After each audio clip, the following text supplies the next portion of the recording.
Now comes the sermon by Dr. Frank Papandreas. You can't hear me. One of the mics is off. Oh, you put this one on. Oh, so this one's off and that one's on now. Say good things about me. What are you going to say? What are you going to say to me? You can make your own decision about him when he's through. It's a little early now. I'm working. Frank is a retired liberal Baptist minister from New Jersey, and his second career was a licensed professional counselor. And he is ready to present the signs of spiritual awakenings, high points, low points, new points. Thank you so much. I want to see.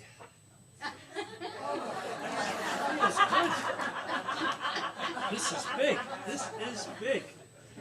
Well, welcome, Fred, to our service. We so appreciate having a full-time minister. Is this wonderful? Exciting? We're not hearing. That was off and this one's on. Okay. Testing 1, 2. This has got to come up quite a bit. 1, 2. Oh, you restrict me. Yes, we have high hopes with Fred, and we do not have ministers for lunch. Do you know what that means? Well, we know what it means. I don't think this is not working. It's really. Would you like a music stand for your podium? So. Yeah, let's try that. Let's be different. Thank you so much. I could do this. The music. How the lovers waltz. Oh, that's wonderful. I don't know why Corey didn't do this for me. I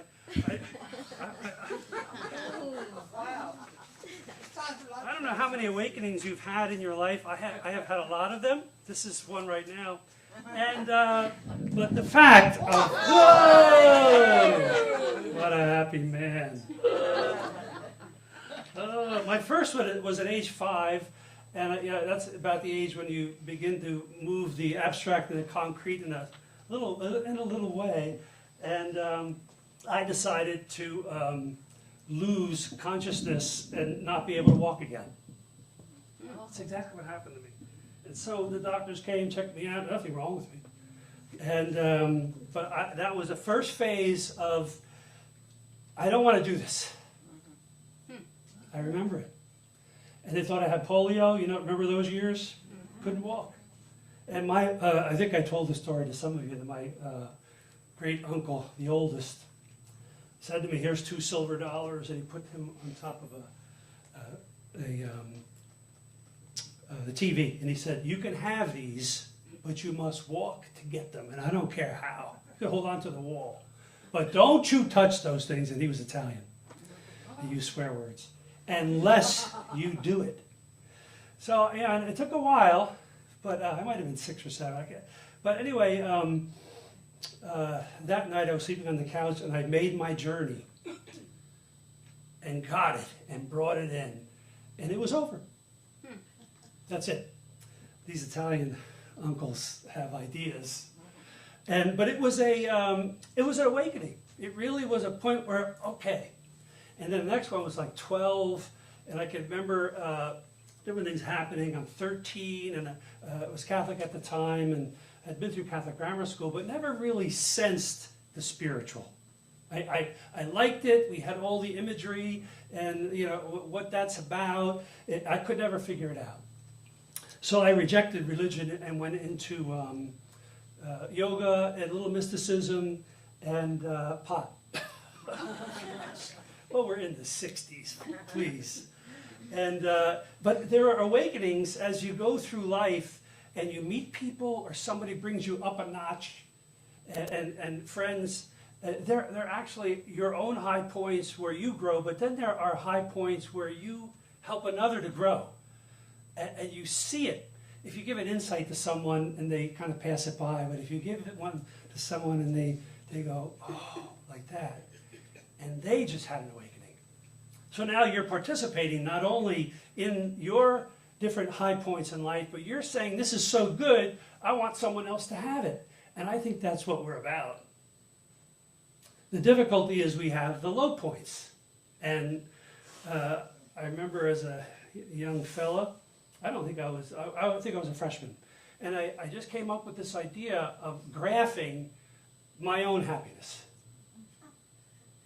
So I took all the years of my life, 0 to 13, I think it was, and I'm looking at, am I happy or am I not happy? You can't tell after a while. Until you really know the lows, and then you have the highs, pretty much life is in between that, isn't it? That's where it is.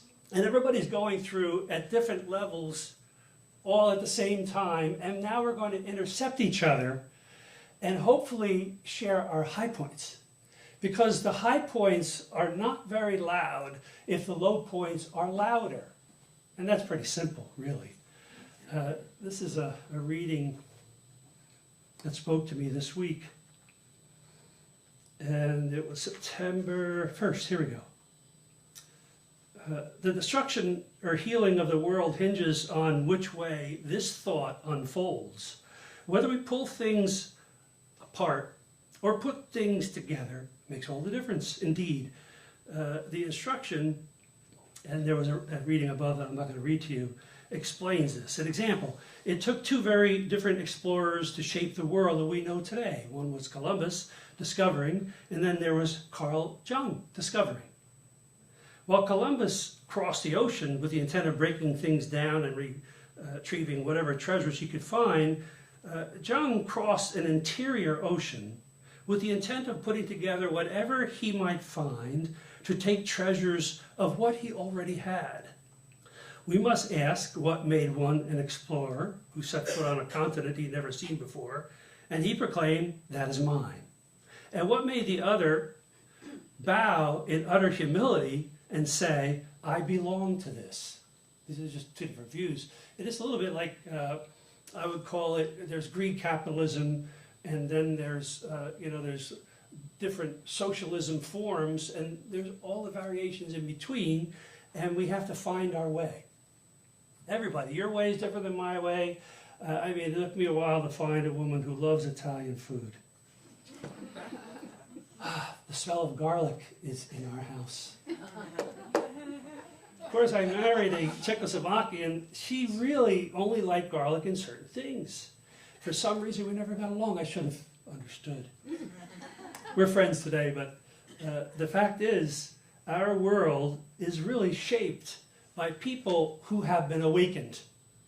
And in awakenings, these high points, we map them out, and I could see them.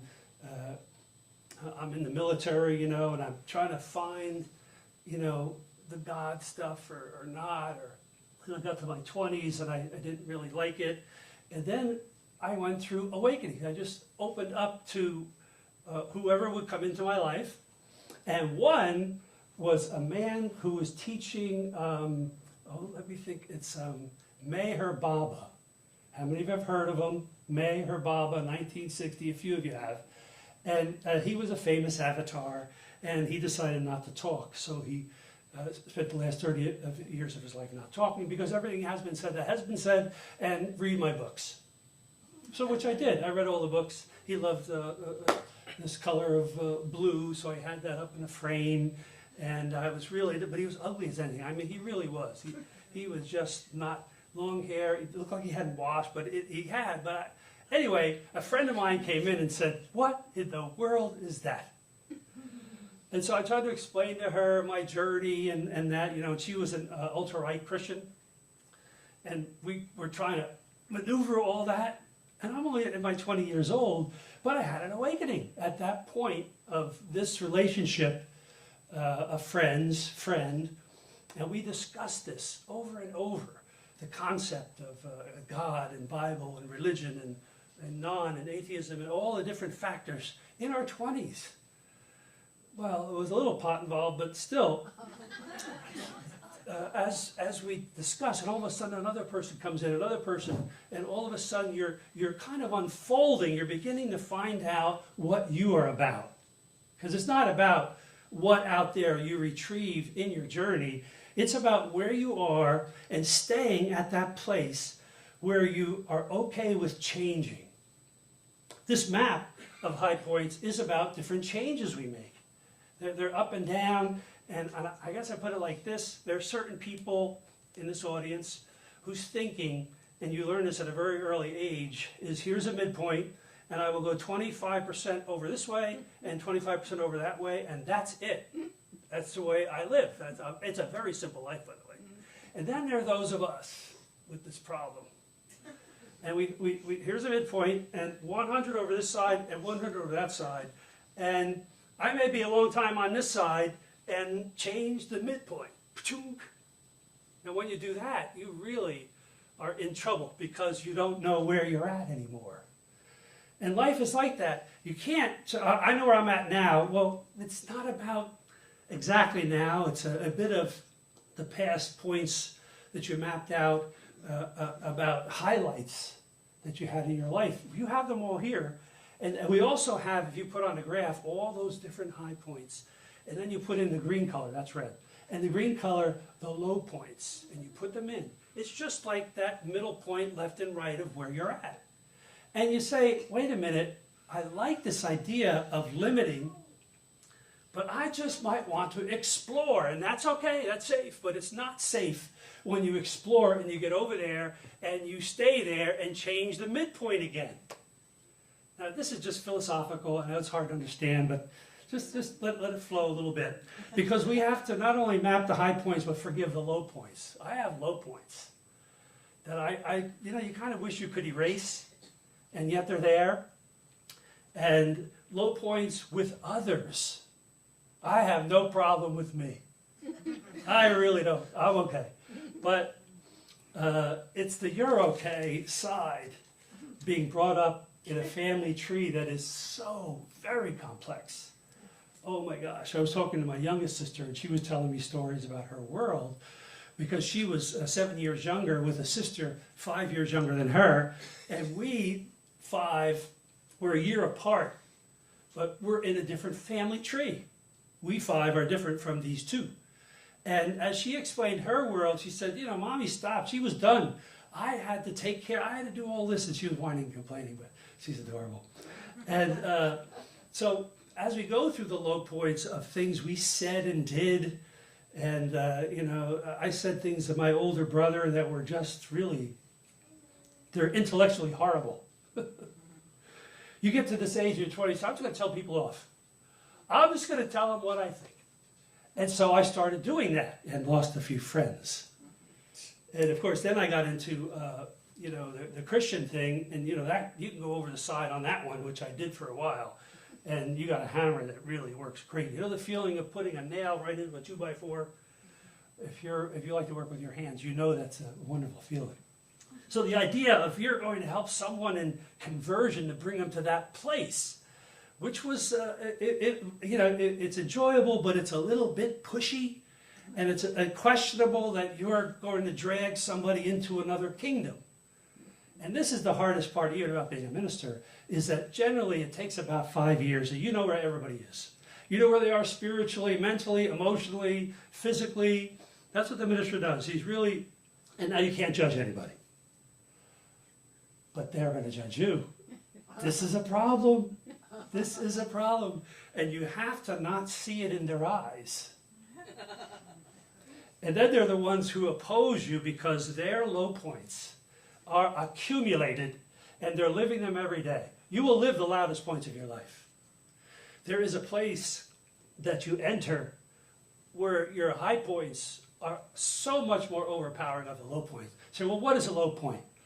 This is a negative in your life, and you think about it once a month, all the time. You don't want to, but you do. And then you walk through that negative point and rechange it and recharge it and all over again. It's happening just like this.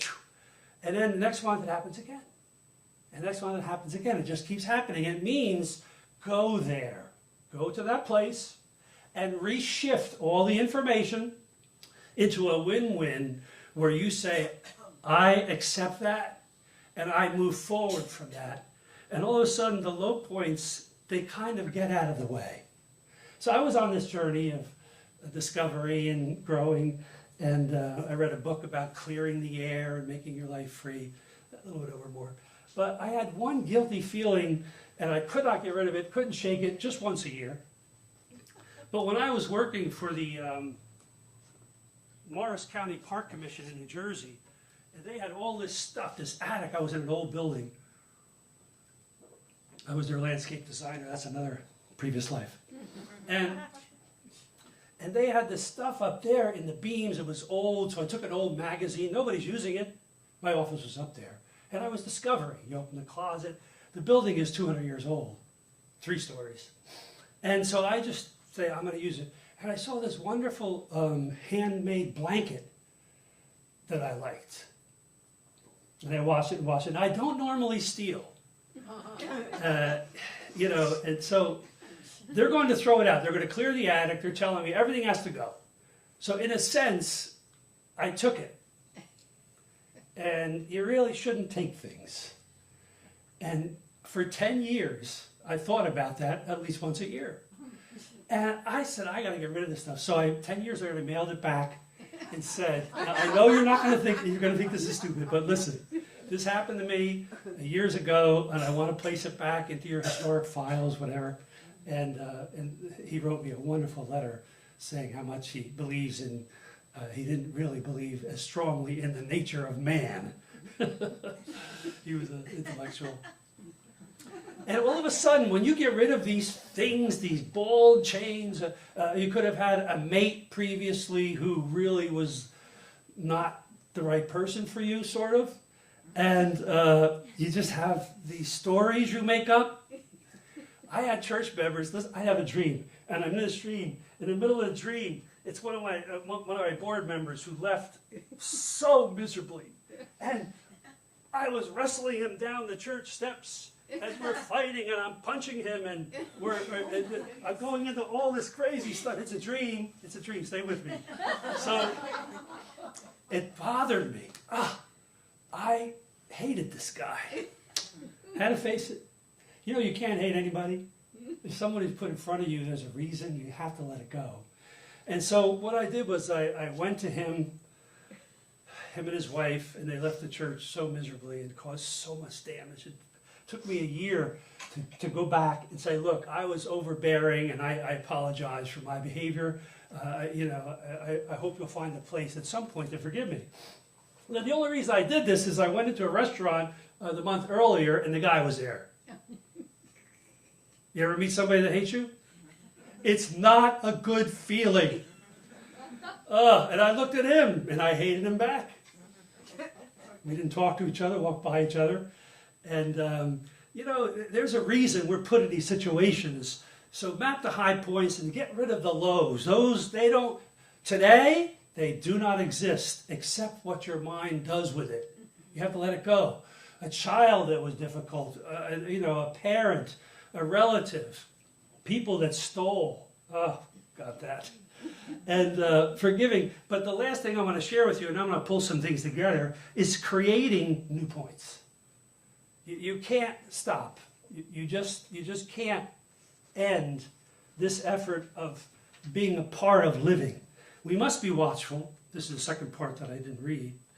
For we suffer both the impulse to separate and own, and on the other hand, the impulse to unify and belong.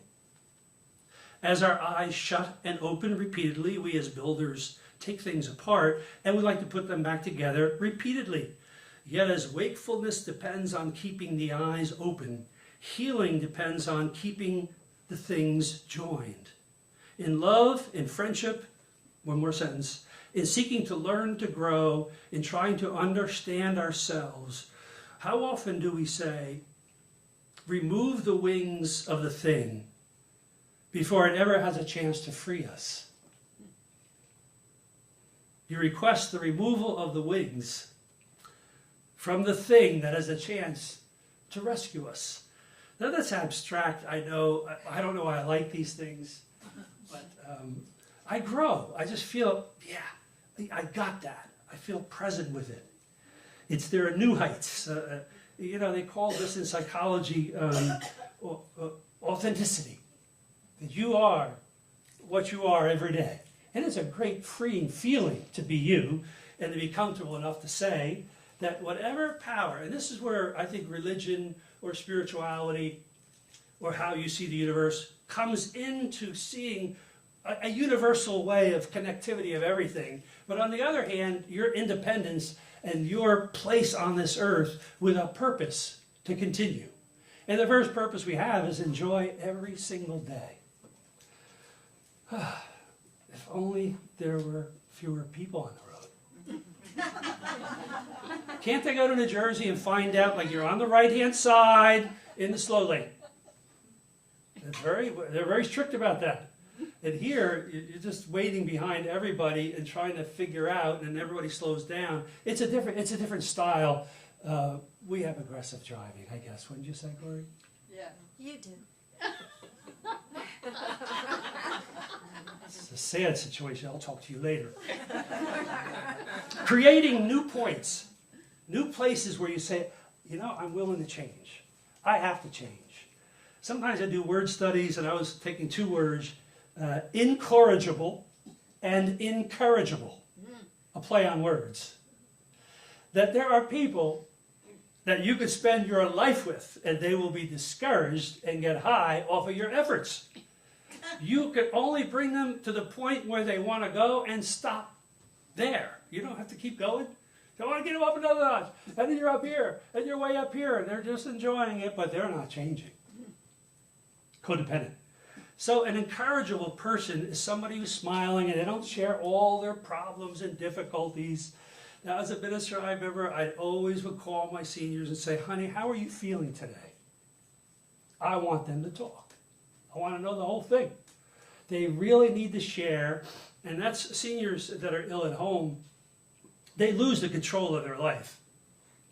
And what you want to present to them is that where that line is of their ability to accept help and, you know, work with their peers or their relatives or their children in order to be encourageable.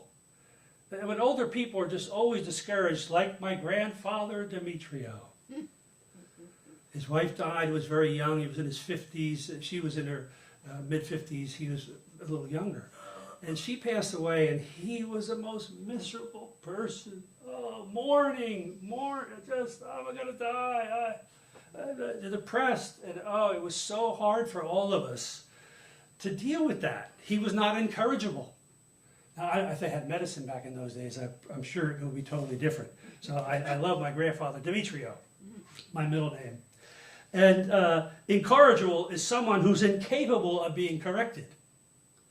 But encourageable is someone who is being encouraged to correct, and they correct. They change. We can actually change. And I think as we have to realize that we're entering Labor Day tomorrow, and it really means a labor movement of both unions and organizations where people join together, and they were a movement to empower the middle class of America. We know that, the industrial age and all that. And this is a celebration of all the workers, present, past, that brought us to where we are. And it is a place where I think we're seeing labor so differently. Young people see labor differently than we do. It's every 5 years there's a massive change. And you just hang around like we were somewhere, and this girl was probably 9 years old, knowing every dance that you could imagine. And she's dancing. It's so cute, so adorable. And her brain was going, and she was thinking she was having a great old time. And learning how to say, all right, I've plateaued. I'm just not growing anymore. I'm just waiting. Nothing's happening. It's like a person, and I think dating is until the day you die. I mean, you should be going out with somebody. It's so much fun. And so, well, I'm too old. No, you're not. Somebody's older than you. Don't even worry about it. But if you present yourself as a happy person, that happy person is going to find you. You present yourself as a sad person who's suffering, you're going to find a happy person and ruin their life. That is the truth. So don't think you could change the man or the woman, a man can change the woman. They are what they are, and we need to be what we are and be at the level of spirituality, maturity, and authenticity that you want to be. As you get older and you work with your children and your grandchildren, you realize, look at these flaws, do I tell them? Flaws you do not tell them. The grandmothers can never tell the daughter-in-law. Yeah, oh yeah. You can't say, you don't do it that way. Well, she'll be gone soon. We know who runs that. I can't understand. My children don't talk to me. Well, that's interesting. I wonder why. There's got to be a reason. Now, there are some children that are just, they have mental illness and they just blame you for everything. And it's just the way it is, and you just move on. You've given what you could. Now, you could still harvest the misery of this low point of your life, or you could look at that and say, I have given so much. I feel great in all that I've given, and now I need to let go and love them as they are and realize I'm not them. In the same way, I went through parts of my awakenings realizing I'm not a part of my parents. You're your own person. You don't have to carry any bit of them anymore. In the same way, your children, your adult children, are not you. And you don't have to carry them. You love them. You're there for them. But don't be disappointed in them. Enjoy the good. Otherwise, those grandkids, they're not going to want to be with you. It's a sad thing. So low points, high points, awakenings, just to help you to map it out and look into your life and see if you could somehow become that better person you want to be. Thank you very much.